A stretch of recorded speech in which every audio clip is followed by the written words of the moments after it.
Ile ndoto ambayo unaota uko na wasanii maarufu. Hii inamaanisha kwamba unakwenda kuwa maarufu na wewe. Inawezekana ndani yako una kipawa cha uimbaji na wewe. Inawezekana ndani yako una kipawa cha uigizaji na wewe. Una talent ya uigizaji, una talent ya uimbaji. Hii inamaanisha kwamba pale unapomwona huyu msanii, na wewe ndipo utakapoenda kuwa pale pale. Yaani the same level ambayo huyu msanii yupo, na wewe ndio the same level unapotakiwa kuwa. Unajiuliza kwa nini mtumishi wa Mungu mimi kila siku naota niko na wasanii wakubwa?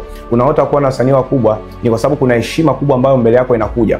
Kuna utukufu mkubwa ambao unakuja mbele yako. Kama umaarufu wa msanii huyu ambaye umemuona kwenye ndoto ni kwamba anafahamika kwenye mkoa wenu tu, unajua na wewe utakuja kufahamika kwenye mkoa wenu peke yake. Au kama huyu msanii ambaye unajiona uko naye, unamwota uko naye, ni msanii ambaye anafahamika Tanzania nzima, basi na wewe ujue kwamba utakuja kufahamika Tanzania nzima.